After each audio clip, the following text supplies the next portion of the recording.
Hey everybody, it's your buddy Pete from the Break It Down show. Got Thaao Penghlis coming in, a long time actor from Days of Our Lives, which is pretty cool. And he's got this incredible podcast that he's been working on, and he's on his way in right now. We're just waiting on him to show up. And so I thought I would come in and chat with you all for a few. There's a couple of things going on that I sort of can't talk about quite yet, but they're very exciting. And as long as everything keeps going in the right direction, we'll have some very major announcements sometime in the next, maybe by the first of the year, we'll be able to talk about some stuff that's pretty crazy. Brought to you by the Break It Down show.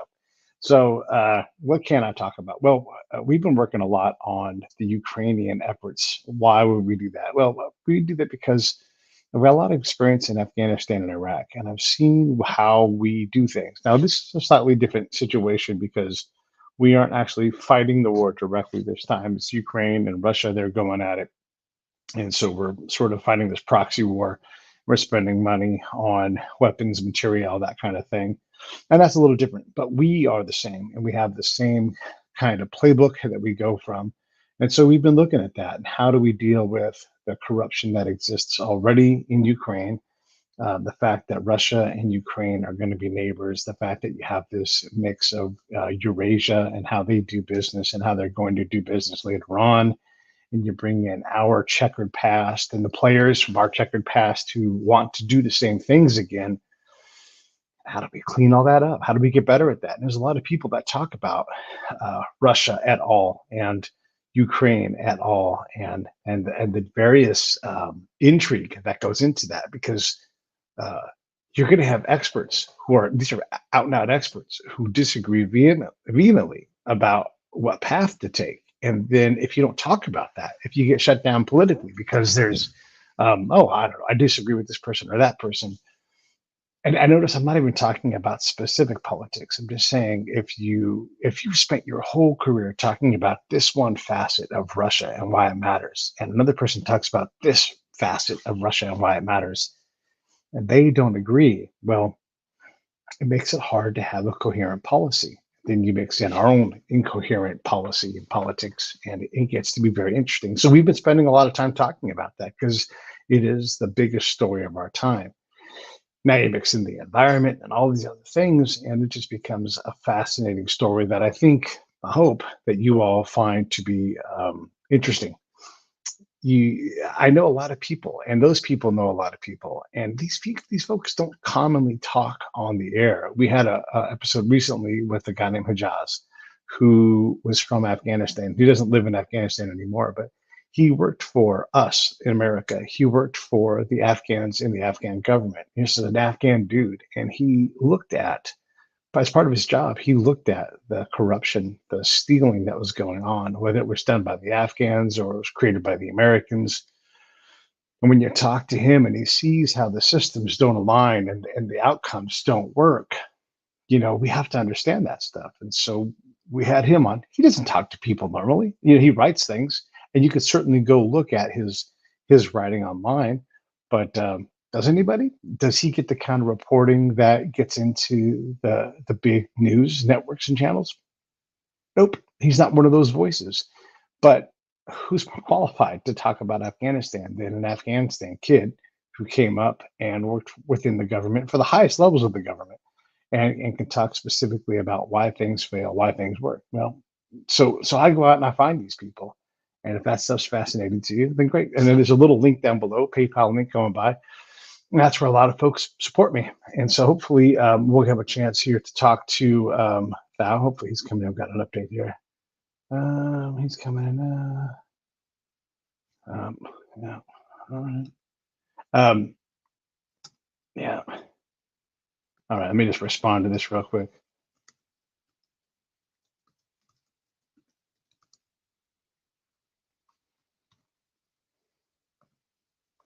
Okay, I just sent the link again, so that way hopefully Thaao can get the link. He's having a problem getting in. Let me save this too.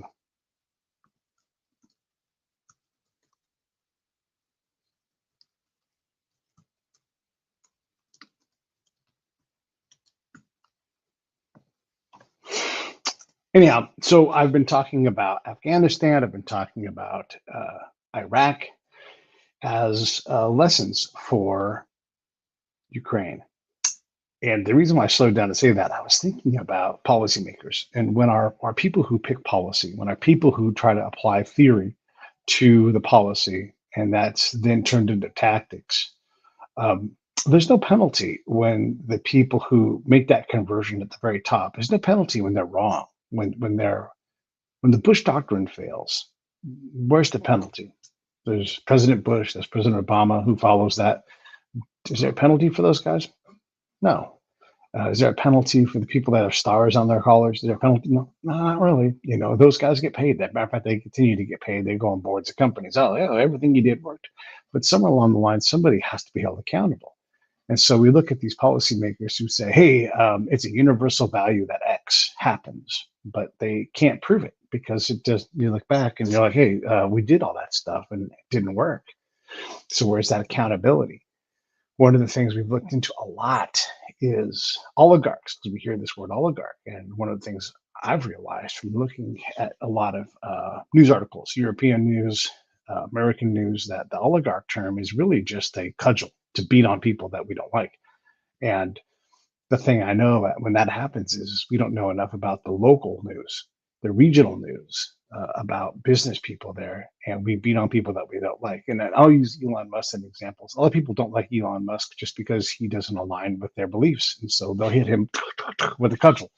Okay, well, that's the same thing in Ukraine. So maybe these oligarchs are bad people, maybe not. Maybe it's just because they don't align politically with somebody else. Well, that doesn't make them a bad person. It doesn't make them a bad business person. It just means that they politically don't align with somebody. Well, it doesn't make them an oligarch. Or maybe they maybe they are an oligarch, but why are they a better oligarch than that oligarch? And so all of a sudden you realize this oligarch thing isn't what we want it to be either. And then when do you become an oligarch? When do you get rid of the label oligarch? Can you come up through the Soviet system because of your age, and then you don't just shed that Soviet, that Russian way of doing things if you're a Ukrainian, because a lot of the world has that Russian kind of sensibility. So if you do business that way, because these are your peers, this is your network, we expect them to do things in a Western way, but they're not Western people. They're Russian in their approach. So are they oligarchs because they're Russian or because they're Russian in origin? If you're a Belarusian uh, and you know a lot of Russians, that make you bad? I don't know.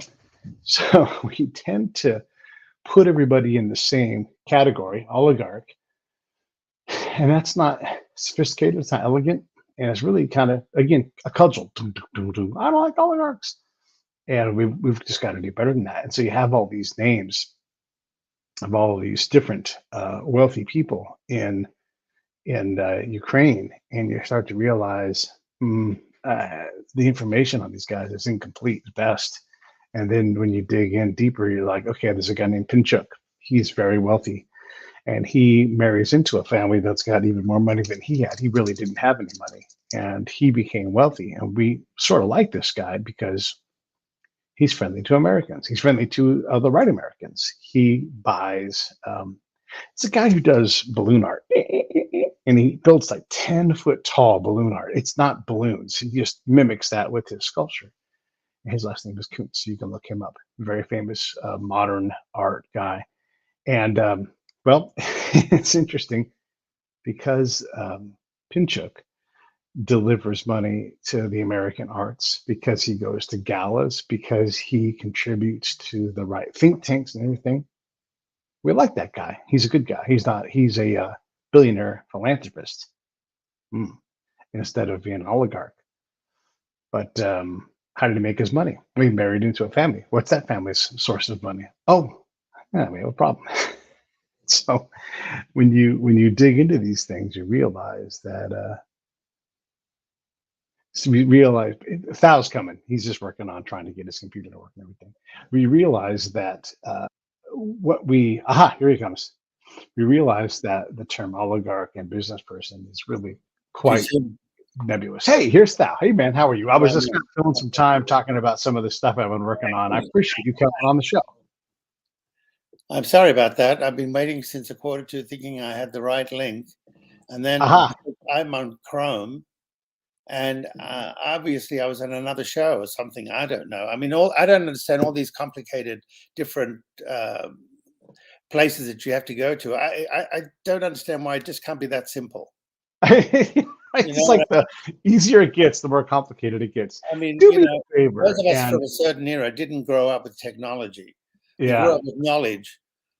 Another era. Yeah, and it's in your head, and you're like, "This is how this works." No, no harm, no foul. I vamped. We covered the time, and we're going to be just fine. Your subject is fascinating. Let's start. So here's what I want you to do.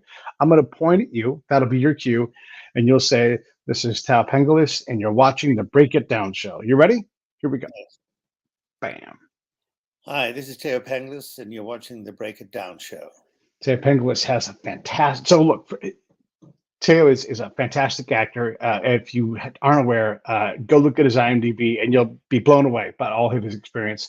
Let's not in any way talk about that, because that's the stuff he does for his day job. But his podcast is fascinating. He's got a fantastic topic, and I love it because when you're a kid and you're reading about history, as a lot of us people who love history, you read about it and you fantasize about like what it is, what it would be like, and you watch Indiana Jones and you think about the things you might discover.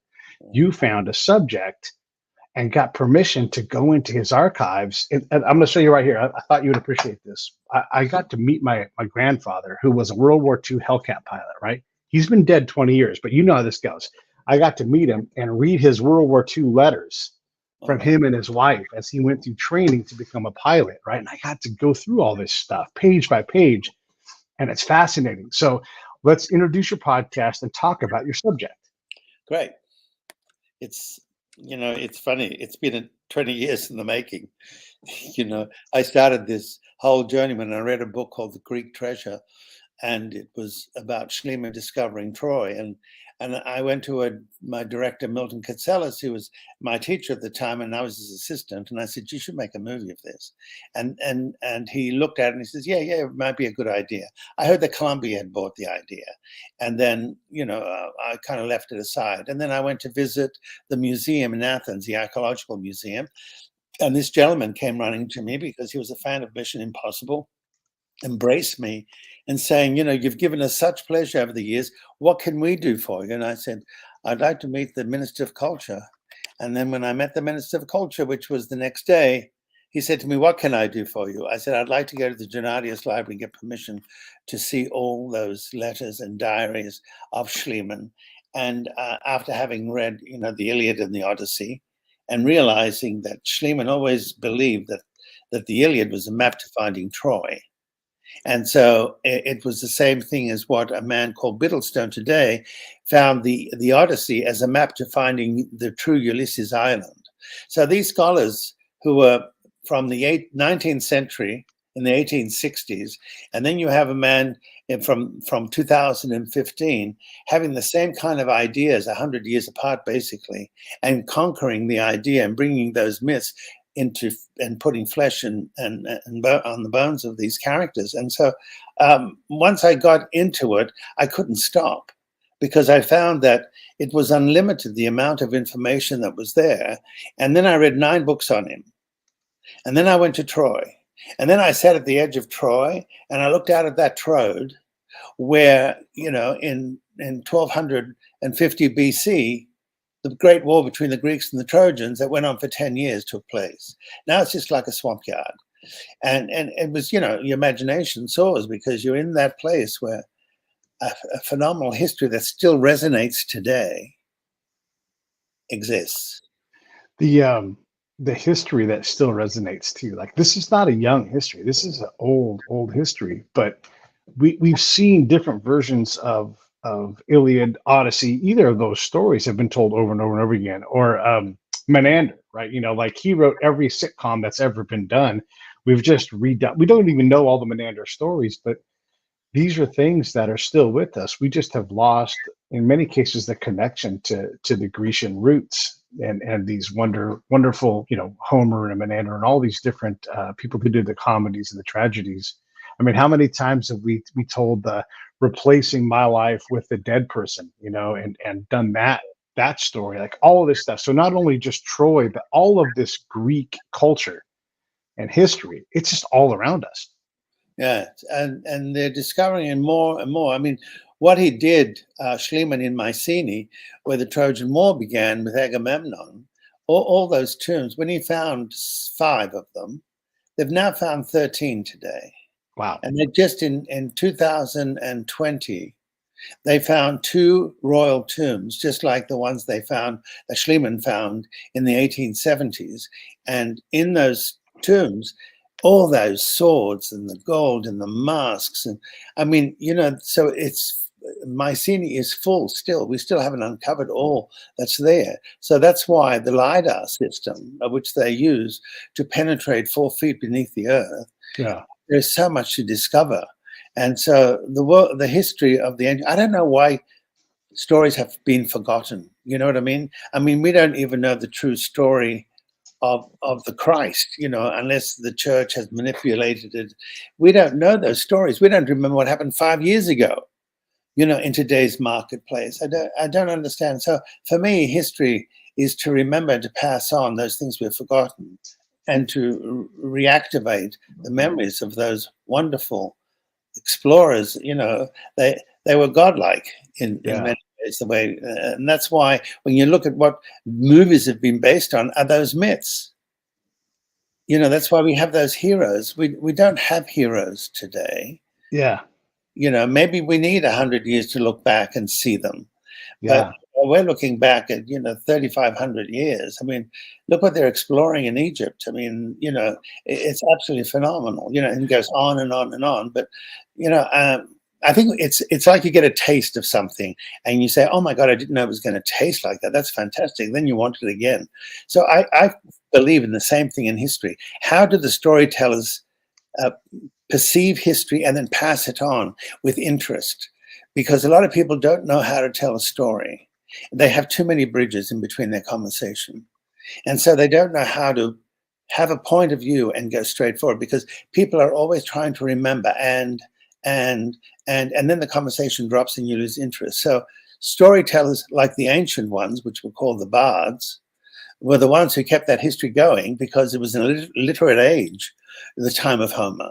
They didn't know how to read and write. And so they would go into their cafes with the men and tell them about those incredible heroes who walked the earth. And they were ancient gods, you know. And so now you tell people the stories and they're going, oh my God, I didn't know that happened. So it's interesting that so far people have shown great interest in this podcast, because it's in the telling of this, not just writing it. It's also in how you tell the story, how you phrase things. You know, if you look at Obama, for instance, I always use him as an example. He's a great orator. When he throws a sentence, he waits until it lands, and then he moves forward. So it's the same thing in the way that orators told the story of their ancient heroes. You brought up Egypt, and I think there's a good tie there, because so I got to do a little bit of work just after 9/11, and Dr. Zawas was my guide. He drove me all around, and we talked a lot about all of it. And the guy's name escapes me, and I think he had just passed, but he was a French archaeologist, and he was out away from Giza, but he was doing the work out at like the Bent Pyramid, and he was excavating the temple. And that's this guy's life's work, was slowly revealing some of the story, and so much more of that particular site has been exposed, and they're finding things every day. And he was Zawas was telling me all of these things they were about to find. Bakeries mean there was a lot more people. And now you look back. How did you find Hawass? Well, so I was in the Army, and we were doing this is right after 9/11. So it was October of 01, and my job was to liaise with not him, but you know, the people in that area. And he ended up being my partner, and he was showing me how safe it was. And so we would do these tours every day, and so I would partner with him. And he's like, "Let me show you the security on this site." And then while he showed me security on the site, he would say, "Here's where the bakery is, and under here," and it hadn't even been excavated yet. He's like, under here is going to be where everybody lived, because he knew how everything was set up. He's like, in 20 years, which is now, this will all be excavated, and we're going to find wonders here, And so he would describe that. And then when we went out to the other side to the south, where the French guy had been working, I think he had Are just you talking about Saqqara? yeah, Saqqara, right. He's like, we're going to find all kinds of things here too. We're realizing there's more tombs, right? And so this stuff sometimes takes a generation too. And then in the case of your subject, 100 years later, more, they're still finding these things, And it's like in America's history, right? We dig, and we think, oh, we found everything. It's like, no, dig a little deeper. Oh, there were people here 100,000 years ago, and every time we think we found everything, we blow our minds because we dig deeper, or we dig to the left, we dig to the right. It's all about money and time. And as we expand, we use LiDAR to go, oh, dig here, dig there. We realize there's so much more than we ever could have imagined. And we have to then process what we find. It's amazing. And this journey, in terms of that physical, tactical aspect, is incredible. But you're also laying your hands on his journals. And that's incredible. Yeah. So that was, I went through 60,000 documents in 2 weeks. And I remember his letters, and then his diaries, and then he went into in the Isthmus in Panama when he had to go on the other side and the boat crashed. And all I remember was he said, going through Isthmus, horrible, horrible, horrible. And so when he had to go through imagine, the primitive. The Indians at the time, they were cannibalistic. There was all he always thought that he used to drink, what's that drink? A tonic water that he thought would cure him of anything, but it's the thing that ended up killing him, really. And I bring up in the second one, I bring up the whole thing on the curse of Atreus. And someone said to me, well, what makes you think the curse? He unloaded the curse when he went through and dug up those funerary parts in Mycenae. And I said, well, he died basically in the gutter. All his family in Russia, 3 children, no heirs.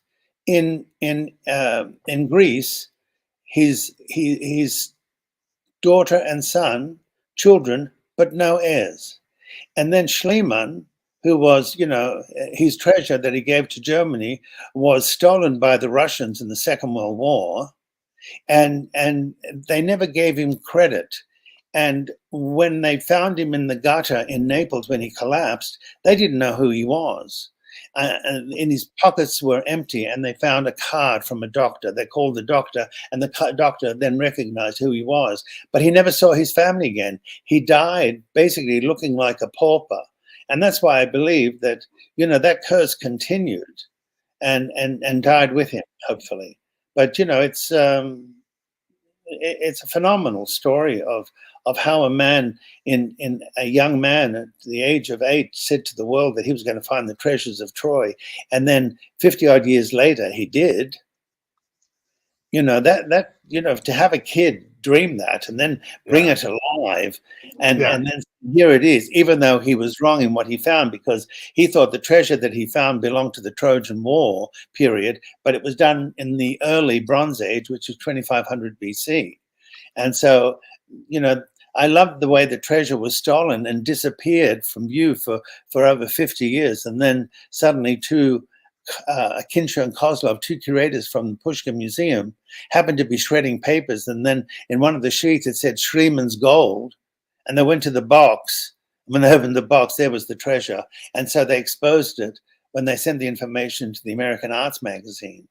And so they had to surface it and put an exhibition on it. So, it's kind of interesting how his treasure, I mean, it's in Athens, the one that he found in Mycenae, but, there's no big sign that it's Schliemann's wing. Do you know what I mean? He did a lot for archaeology. He brought Greece, to the surface and said, look at the history that your country has. And he made proof of it. And they still don't elaborate on him because he wasn't Greek. There's a lot there in what you just said. When you go to Greece, when I went to Greece, and I appreciate the Grecian history. There's just so much of it, right? Because Greece is so old. For example, let's go to Italy and the Naples. Naples is called Naples because it was a Greek city, Neapolis, right? Like it's and that's why it's a little different than the rest of Italy. And you can all of a sudden become overwhelmed because there's so much of it. And you walk around Greece and you're like, oh, there's old stuff. It's just old stuff because there's so much of it that if you don't have the right kind of marketing, you can disappear from history. Now let's go to America. Billy the Kid exists because someone needed a story, Mm. and they were a great writer, and they caught lightning in a bottle. And now Billy the Kid was nothing in his time, and he was dead and forgotten until I think like the 20s or 1914 when someone resurrected him from the dead, right? Right. And so you have these things where someone like Schliemann can do this amazing thing that should be historic, but you have national intrigue and just the fact that history forgets most everybody. And here it is, you're saving him. You're like saying, hey, here it is. But even then, it's like, how do you create this memorable moment that's more than simply a podcast? Like, how did you make something that's like, this is really incredible? But this is a huge thing. Well, the third session, which is really about Crawshaw, who, along with Biddlestone, they always said that the island of Ithaca is not the island of Ithaca today. What took place in Kefalonia, the island, was in between the 4th and 6th century, a huge earthquake. So it brought a mountain down and brought 2 islands into one. Ithaca was forgotten. We don't have people who've written the stories and all. Not modern, because we have modern technology. There they are standing in this center called the Focus Bay, and they thought it didn't look natural. And while they're standing there, someone said, let's get a geologist and see how, if these rocks, if that part of that mountain had fallen, because it looks like it'd been cut in half. And when did it happen? So with all the new technology, they found out that following this humongous earthquake came a tsunami. The tsunami was so huge that it just wiped out everything. And so the island was raised 2 feet. Wow. And so you have today, which of course, when you go to the island of Ithaca today, they've got, this is where Ulysses lived, this is where his palace was. Well, it's not true, because if you read Homer, it says that the island of Ithaca of Ulysses was the furthest out west, whereas the Ithaca of today is the furthest out east. And so when they realized that, when they followed Homer, so today the people, the scholars, are following what someone of Homer wrote in the 8th century BC. So, you really have to do your work, but it's these outside scholars, not Greek scholars, outside scholars, Brits, right, who are the ones who got curious enough and used their money.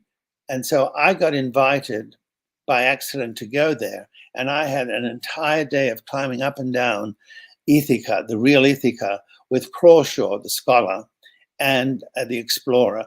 And he showed me all the different areas where they played javelin, where the pigs farm was of Ulysses, and the rocks are still there as a fence. I mean, I went through all of it, and then we had lunch. And I'm looking out at Focus Bay, where Ulysses came home after 20 years. And I'm having lunch there, and I thought, I've got to go into that ocean and go for a swim. I want to be part of those ancient waters. So all of it is part of how it's a recipe. How do you put a recipe together? It's all these ingredients that bring a story together. And then it takes time, and then you tell your audience. And so, it should be, I'd like to do this live. I'd like to take people on these journeys that I've explored, walking in the ancient footsteps of Schliemann, and show them this is what took place. Yeah. Yeah, and you can do it live, right? Because you can go to Greece and boy, what a tale! And who better than someone like you to tell this tale? I'm curious about Schliemann. This is such a shot in the dark, this stuff is like a fictional thing, and you think about Indiana Jones or his dad or any of these stories. where like they start with an empty leather-bound book and they start writing their notes as they go on the journey, and they find these clues, and then 500 pages later, Yeah. you're standing in the right spot and you're digging in the right hole. How in the world did he stay on this task? Did they have enough money in the family for him to go on this chase? Because it makes no damn, just go be a chemist. Why would you do this No, he crazy became thing? a merchant prince. He became a merchant prince in Russia. He made a fortune. And the idea was, he saw that a war was coming up, and he said to his boss, a young man he was, he said to his boss, why don't we get indigo? Because they're going to need uniforms and they're going to need dyes. And so that came out, and that's what they did. And he made a fortune. And when he took that money years later, and then he decided to explore his dream. So he goes to university at the Sorbonne in Paris, and then he finds himself wanting to have a Greek woman by his side, because he always believed that he was going to be, when he goes to Troy to uncover, he wanted to have his Helen by his side. So he married a young Greek woman who became also an explorer. And what they found together is that he, of course, he jumped to the conclusions which the Greeks hated about him, was that right away he would say, this belonged to Helen of Troy, this necklace I found. And Stamatakis, the Greek archaeologist at the time, would say to him, you have no proof yet that that's who it was. And he goes, and this is in the 19th century, he had his fans. And how did he connect with his fans? He wrote them. He wrote the newspaper column and wrote these stories. And he would say, this is what I found today. This is what I mistakenly thought was something else. And then he would come to the point where he'd say, I really believe this is where it belongs. This is the true history. I think I found the Trojan treasure. And then they would turn around and they would argue again. But in the end, what he did, whether he was right or wrong, he opened the doors to an unspoken age, to a forgotten age. Right. And he brought it to the present. And so, that's where you've got to give it to him, because I think the continuation, like the men like Hawass, the only thing Hawass is that he rests his feet on the discoveries of others. All these discoveries that have been found. One of the reasons why they threw him out at the time was because young archaeologists were finding all these incredible things in Egypt, and he would hold them off, bring the press with him, and show that he did it. Because if you read his books, you realize it's not his language. He doesn't speak that way. Someone else writes them for him. So I met him, and I found him to be rather abrupt and not my favorite person when I walked in. And I said, yeah. Oh, Dr. Hawass, are you ready? He says, ready for what? And I went, whoa, okay. Right. And so, I mean, he knows a lot, and he's been very good in bringing Egypt to the world. We don't have a Greek doing that. That's what we don't have. Yes. We don't have somebody representing Greece. We have tourism. But people discover things when they're there. But people are there for a holiday and having a good time. Yeah. But go deeper and take an excursion into these ancient discoveries, because what Greek culture, I mean, let's face it, in the 19th century, the French, the Germans, and the British all wanted a classical age, which they never had. And so they stole from all these countries. That's why their museums are full of other cultures. Your point about Zoroaster is so true. It's easy to not like him because of what he does, but what he has done is made Egypt more marketable. You can always throw him on the screen. You could talk about Hatshepsut or whoever it is, and you have to have him, because if you're busy digging a 40-yard long trench and studying and describing an archive, you don't have time to do all that stuff. And he can talk about the future. You can't, because you're being academic and you can't talk about the future. You might know what you're probably going to find, and you can he doesn't have to, because he is not going to write the papers, but he can speak about it. He can make it popular and make money from it. Yeah. Make money from it. Yeah. Right. Does, which is not to scoff at. I mean, let's face it, the man has done a lot of work in bringing Egypt to the forefront of great history. And people know about Egypt because, let's face it, look how much culture they had. Oh You my know, gosh. when you Yeah. go through the world of great cultures, the Chinese, the Egyptians, the Greeks, the Italians, if you go to their museums, there's nothing stolen from other cultures. Their cultures were big and resonated enough that it sustains itself. But, you know, other cultures that had a lesser history stole, especially in the 19th century. But still, I think they should find a Greek. You know, if I met with the Greek prime minister, I would say to him, it's all well and good that you're making money now because Greece is doing well tourist-wise, but nobody knows your history, really. Yeah. We know there's a Parthenon, you know, the Acropolis. We know there's some wonderful statues if you go to the museum.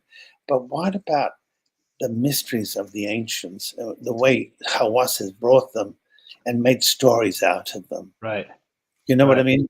He's brought the myths and made them real. So we don't have that. And so it's one of the things I would like, because these stories, I think, are important because they transformed history. And because it's also Greece's great poems that have, I mean, when you look back at Greek literature, these are the things that have remained. We early on we talked about Menander, and we don't know most of Menander's work, and we believe it's all lost to history. But you know, the next time some kid goes into a cave and pulls out a treasure trove of papyrus, won't be the first or last, right? Like, we're going to keep finding these things. Yeah, That takes money. That takes takes time. money. It takes effort. Yeah. I mean, you've seen the photographs of the new museum in Giza. Mm-hmm. Well, that museum, how long has it taken? It's been opening for 5 years. I was planning to go when it was first going to open. Right, me too. And of course, my ticket, I ended up, even though it was a business class ticket, I had to lose half of it twice because the openings didn't happen. Now they're supposed to open this fall, still doesn't happen.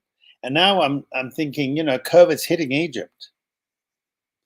And so, you know, what's going to happen there? So is there another delay situation? So I don't know. But when you think of what they have, I mean, magnificent. We never knew a lot of those things were in the basements of different museums. And we're going to see things that have been hidden for years. I mean, even Tutankhamun, who had, we've seen 4 of his canes. There were 110. Yeah. I mean, he was 40% of the archaeological museum in Cairo. Yeah. That's how much they found in one museum. Can you imagine what else there is that they haven't exposed? Yeah, that's a good point. And gosh, I want to get back to that. There's so many things I want to bring up. You mentioned an important thing is stolen versus, I guess you would say, studied and versus preserved, right? And so a lot of these things are just look at Nineveh, right? And what ISIS has done to Nineveh. So is it better to have had that preserved and taken away from Iraq, or is it better to have it smashed and destroyed like ISIS did? And I don't know. Like, so you don't want something stolen, but we do want it preserved and studied. Look at Palmyra. Look at Yeah. Palmyra, what they did to Palmyra. I went there in 2011 before the war started. And I have to tell you, you know, that is from the 2nd century BC. And Palmyra means the palms, you know, the city of palms. And the Japanese were there by helicopter with the LiDAR system, discovering that there were hundreds and hundreds of tombs underneath that sand.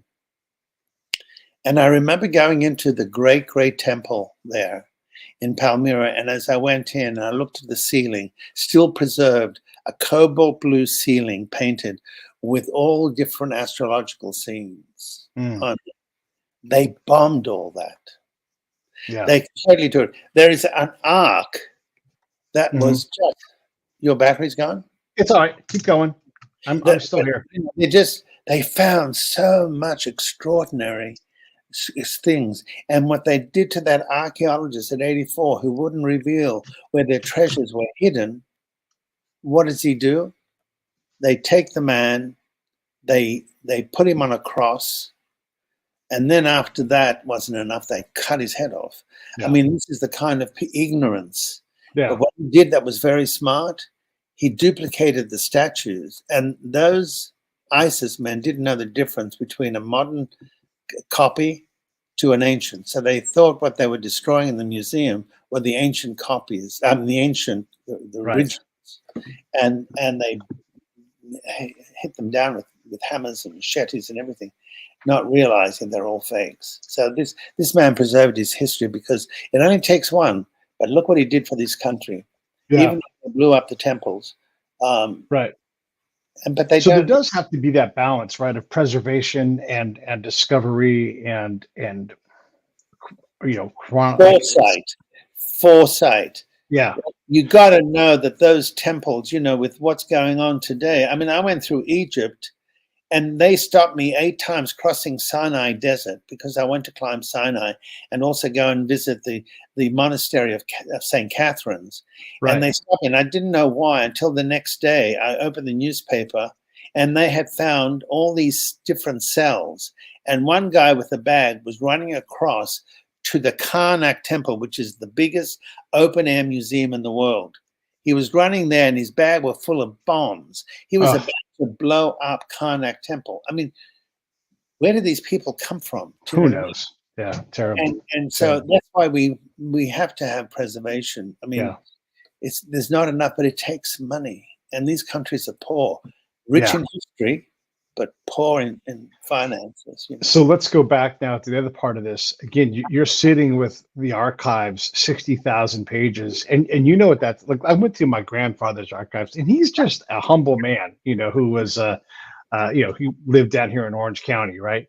And you go through everything, every yearbook page. I'm going through the yearbook, and I'm reading every signature, and I'm trying to live his life, and and it becomes overwhelming. You lose track of time, and you're just trying to go through it. In 60,000 pages, and even less of a frame of reference because you're doing 140, 150, 160 years ago. If you don't do that, who's going to, right? Like that's an entire career, 20 years. That's an entire career to do that. And if you don't do it, who does? And then how many scraps of history have you had to let go because I can't look into his friend Jeff and his friend Tony because I don't have the time and the energy to do that. I can only tell this one story. Yes, I've written this story. I won't mention the story, but Please. I've written a story, and the response was they like the story a lot. They want for it to be rewritten. They don't want so much of the ancient story. They want the young guy and bring in a romance. So they want the dumbing down today. These young people in their 30s making decisions about a lifetime of discovery. Yeah. And they want to dumb it down to a simple story. And that's why, even Scorsese said, it's the end of the era of movie making, because they've taken the mythology and they've made it and blasted into Hollywood's version. And then what happens is you come out and what do you have? You remember the popcorn, you remember the noise. And you say, oh, well, that was an action thing. It was like taking a ride at Disneyland or at Universal Studios. But there's no substance. Yeah. And these are about substance. We're not about substance anymore. It's too deep. I mean, I've been doing Days of Our Lives for 40 years. Do you think that was enough for me? No. I had to use that money to go and take the journeys I have because I needed substance. And what does the writer say? I have a hard time writing for you. You're just too deep. And I'm going, my God, do you know how long it took to get this deep? So we're dealing with a society that only looks at the surface at headlines. It doesn't go into it. It's like, that's why people always are ordering quick food because they just want to eat. Yeah. They can understand what it takes to put something together. So it's in the same. And I look at Schliemann and what he put together those days. Yeah. And get the respect of his peers, which he never really did. Yeah, that's hard to do. You're right. Whenever I think about someone like Gertrude Bell, we always want to jam this love story. And look, okay, there's a love story, but what's incredible about Gertrude Bell is not the fact of who she loved or really didn't get to love. it was what she did when she was in the desert in her time. And yes, there's a feminist side of the story, and that's part of it. But let's not make her out to be this feminist person. Let's let her be this amazing person who did these impossible things. But they never allow her to be this complex person, because and look, that's how storytelling is. You know better than all of us, like, how it goes. But Gertrude Bell, they've never captured her. They've never ever captured her. No, Nicole Kidman did the movie, and that wasn't very good. You know, Yeah. it just wasn't. But I even looked at actors who came before me. The idea of walking through MGM when I first came from Australia was so profound for me, that I'm walking in the footsteps of these wonderful actors that gave us such pleasure, and they still remain. People don't even know that any of those actors. They forget. I mention a name, and these people go, I don't know who was that. And I had a 37-year-old woman here last night with my nephew, and I said to her, "Do you know so and so?" And she goes, "No." I went, "Wow, you don't have any idea about history, or nothing. You don't know what's around the corner." And to be part of Hollywood at its best, to be in New York in the theater at its best, and be part of that golden age. Yeah. Not to say that the theater is not good today, but we've lost the greats. Yeah. We're not going to get them back. So the same with scholars. I mean, they're finding things now, but thank God that we can televise things, and that's what Hawass has done. But it's all about publicity for him. He comes first, rather than the people and what they did, the discoveries of these people. We don't know enough about their history, but we know about the person who's presenting it. Do you know what I mean? It's a facade. There's nothing. It's all rather shallow, and so that's what made me be interested in these stories, because daytime is fast, and you have to learn the lines fast, do it fast, and then you have no time to even reflect on, did it go well, did it not go well, because you're busy on the next day's show, that type of thing. So, for me, that's how I've sustained. How do you keep your life going, and how do you keep yourself interested, and how do you keep yourself youthful in life, is by curiosity.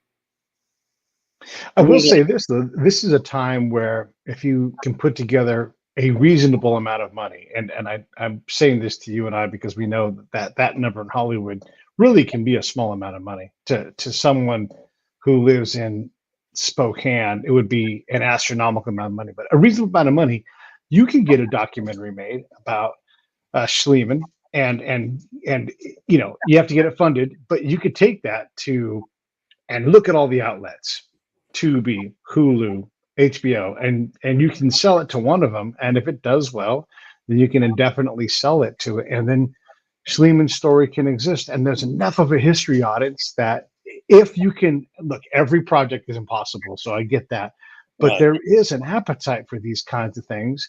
Have you been approached to secure rights, or are you thinking about making something bigger out of this? The podcast, what I've listened to so far, and I've not had time to get through all of it yet, but I mean, obviously your voice is great and your delivery is great. Like, that's all of that's pro grade. But have you been approached to do something more? No, not yet. I have submitted it to a big organization, so we'll see what their response is. So far, the reviews have been very good. Yeah. You have to get the right people to hear it.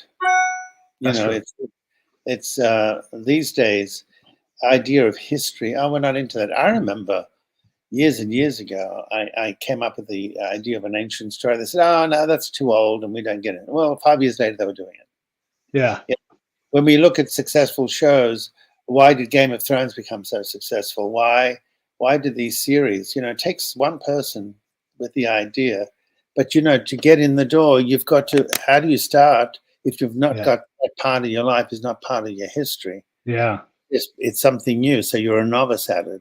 So, but I don't know. I really have faith in these stories. I really think, and especially with the third one coming up about Ulysses, I found that to be fascinating, because I interview Crawshaw, the scholar and explorer, and then the fourth one is is all about why I decided to do these stories. And I bring in the experiences I had in Egypt and in Lebanon, and basically in the Middle East, and how my life had been threatened a number of times, because you go into areas that are not commercial. You go into areas that there's not many people, and you're a new face in there, so they think because you're a tourist, you've got money, so they want to try to seduce you in some way.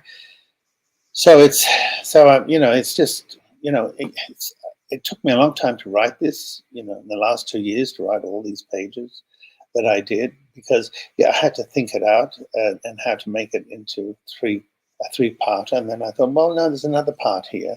And then I decided, you know what? I want to do the love stories. I want to do, because love stories have great tragedies. Right.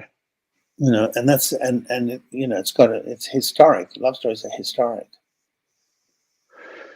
Yeah. Well, there's a lot in that too. Let me back up.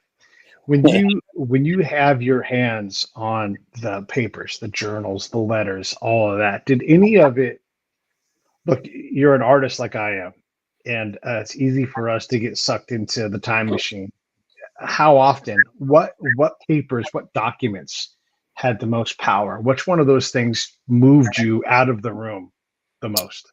Well, it wasn't just the diaries, it was also the articles, the critiques after what he tried to do, what he tried to say, and what he discovered. But I remember there was a time there, I was reading in Greek, it was, a love letter to Sophia. Okay. And I'm just imagining what he's saying to her, and yes, why he wanted her as his partner, that he found the right partner to discover these incredible treasures. And I got emotional.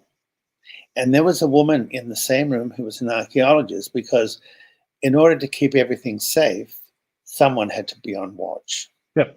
Which I understand. Even though at times it was like, oh, that would be a nice letter to take home and frame. I was like, look at that, it was a fleeting thought.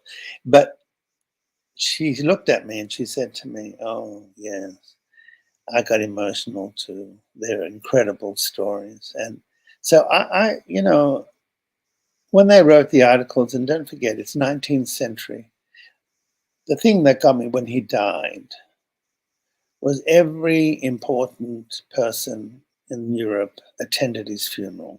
Wow.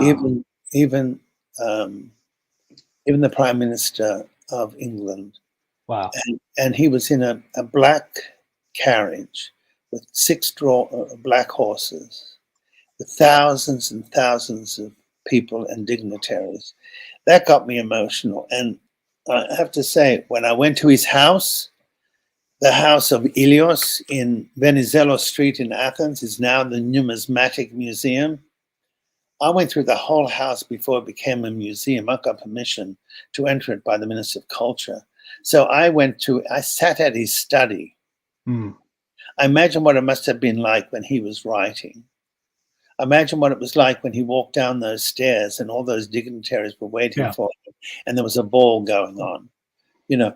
Those are the things that kind of in my own imagination, because I remember I was writing with somebody and she said to me, where the effing God did you get that imagination?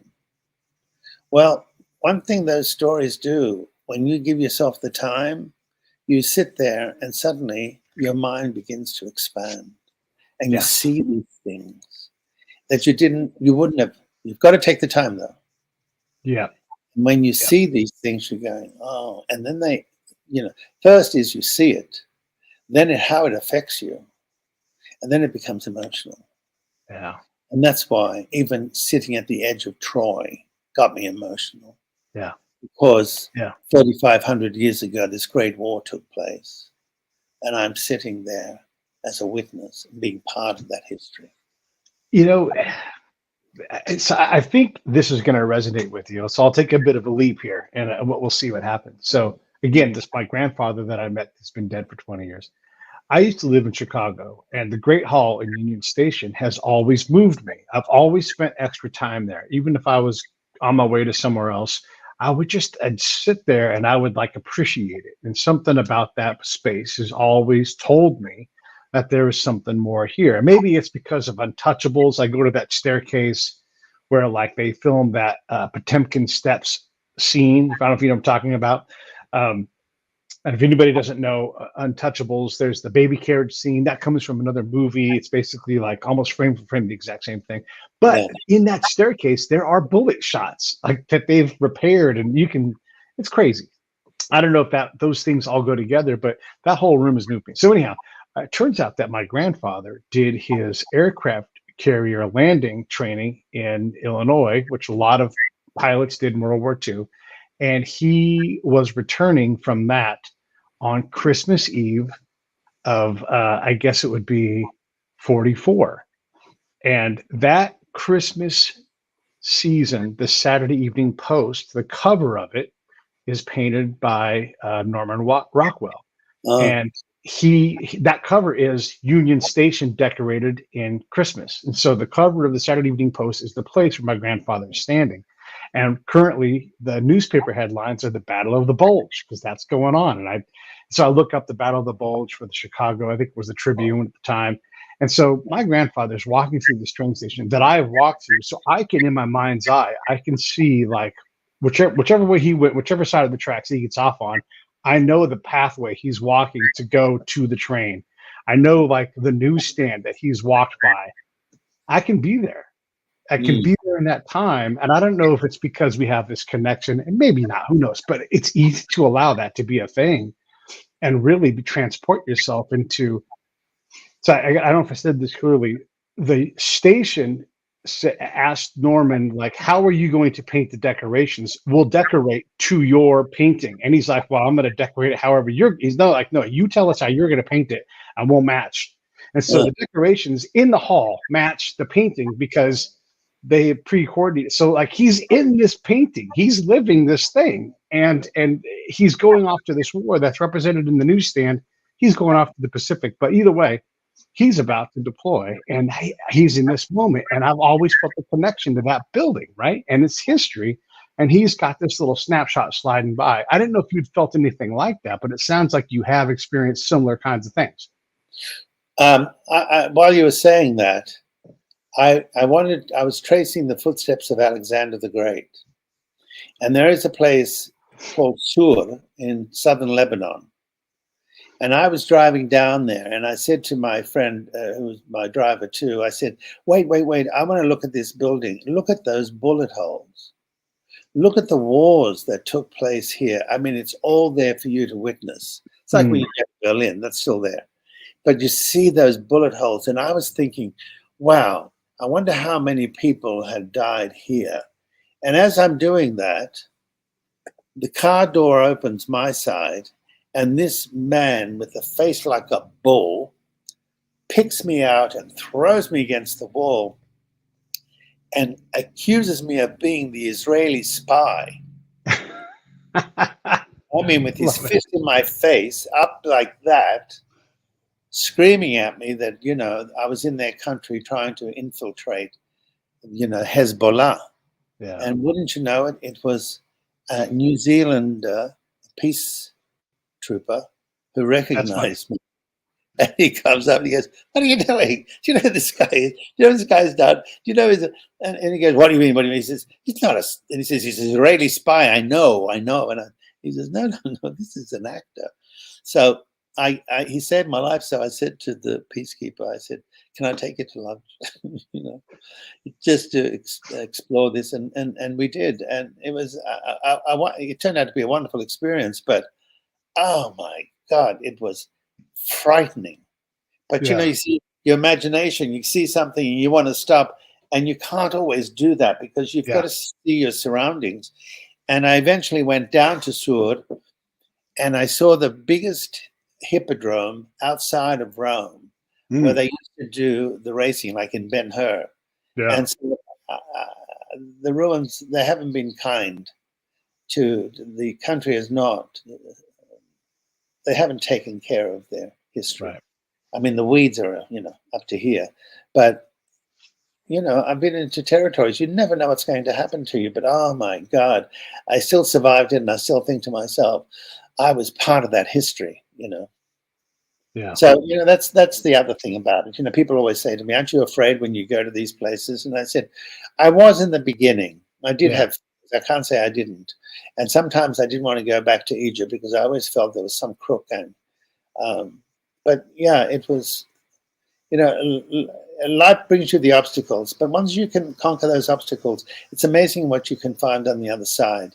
And it's a better part of yourself that you find, an expanded part of yourself that you didn't know existed before. Because I always believe that when you leave that front door and you go exploring, when you come back, something about you will have changed.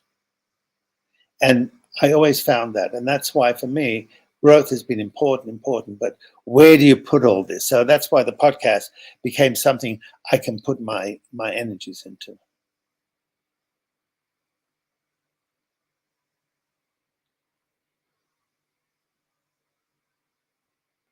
Hello? All right. Sorry. I got kicked. I My lost you. Wi-Fi was being saucy. I wanted to ask you if, in terms of the story, like if you were able to take it to market on a larger scale, does Schliemann too German and or Russian to be marketable? Would you think that would give you a problem at all? I mean, I know he's not these kind of Russians and Germans, but he is connected. Oh, no, he's one of their great, the thing about having been to Germany is they have a terrible fear that their history from the Second World War is still part of their character, that when people come to their country, they think they're looking at Nazis. So I think there's a big block there. And I think some of their history hasn't been told. And I think when you go to the museum where the treasure was, where the Russians stole, they're all duplicates. It's not the same. So when people go in, they're not as curious. They'll go to see the bust of Nefertiti. That's fascinating because it's in one room by itself. But, Russia, I always wanted to go to Russia. I went once and I ended up just at the airport. And I found that the people at the airport were so suppressed, so sad. They weren't interested when they asked you a question. They weren't even interested in looking up to see who was asking the question. They just murmur something. But, I think the story is going to be told, whether it's me or somebody else. But I'm now writing a script on this, and I think it's turned out well. So I'm excited with that. But, we'll see what happens. It's just, it only started this month, the podcast. I started September 5th. And so there's another 2 to go. So we'll see within that time. And also because it's a wonderful Greek story. Yeah. I wanted to save this last part because it's just, we've talked about this guy who's got these connections to Germany, to Greece, Russia, all these different things. We've been to Egypt in this story. We've talked about all these ancient places. Schliemann ends up in California. Yes. I had to bring that in, man, because here we are sitting. It's amazing. He gets a call in Russia by his brother, who is very fond of.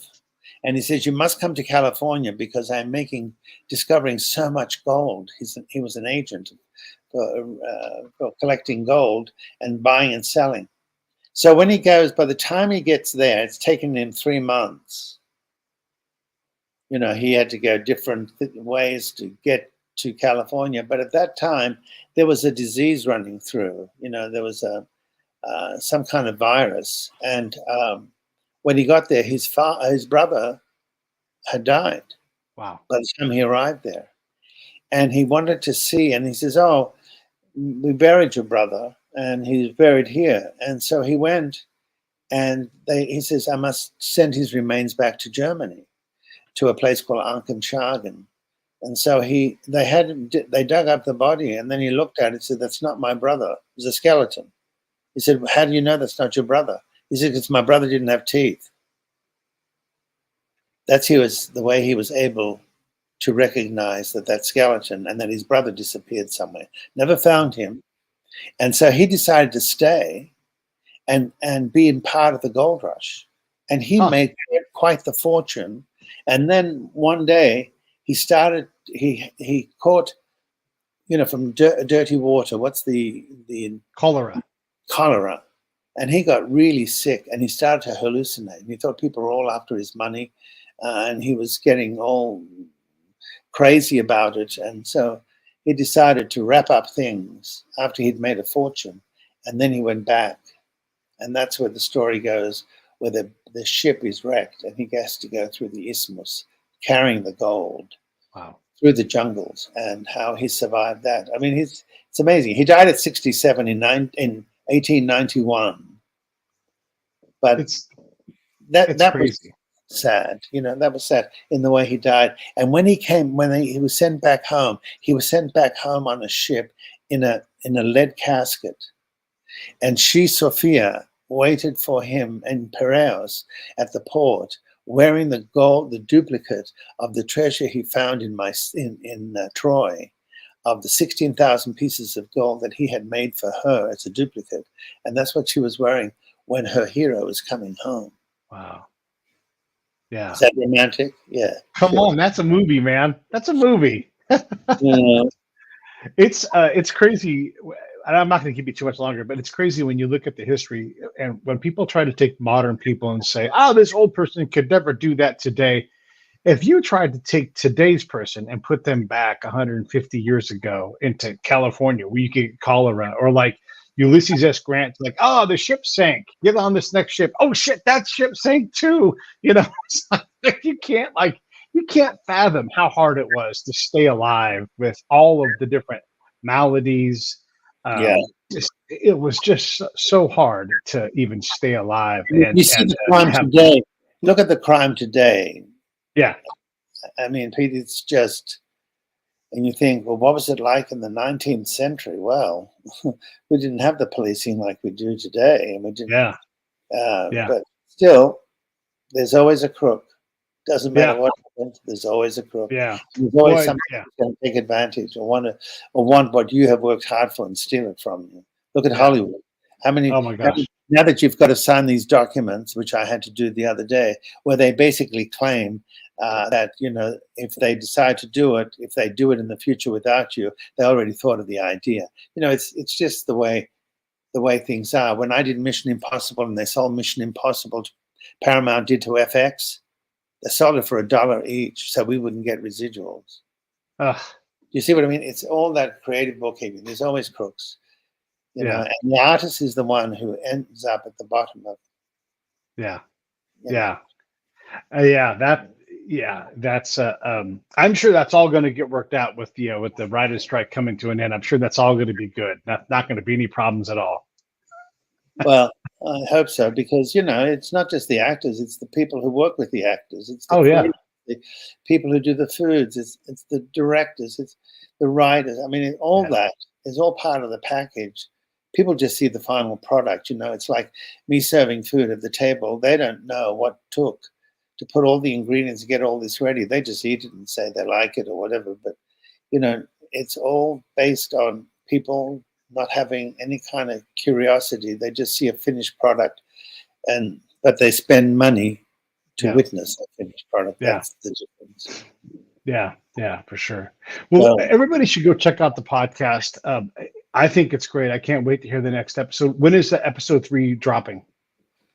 So what do we have? It was the 16th. I think it's around what date is it today? The 26th?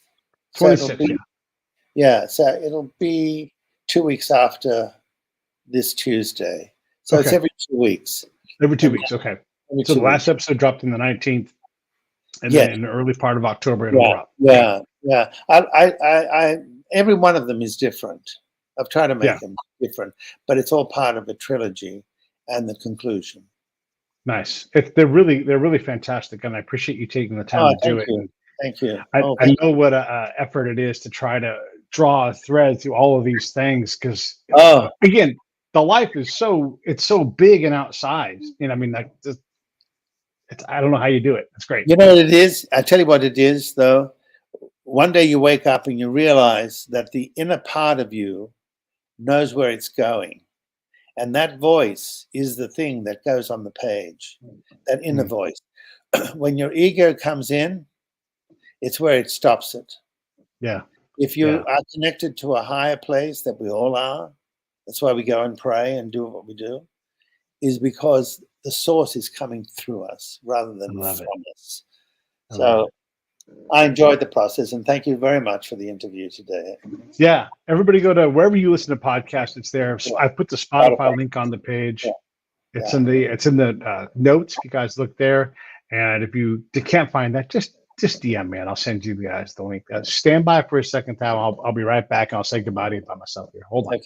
Hey, thanks for watching the show. I really appreciate it. Right here, you can subscribe. Please do that. It makes the show grow. Hit that notification bell so you know which incredible guest is coming up next. Down below is the PayPal link. You can put a small subscription in. That is an enormous help. All that money goes right back into the show. And then right up over here are the next episodes you should listen to, curated by yours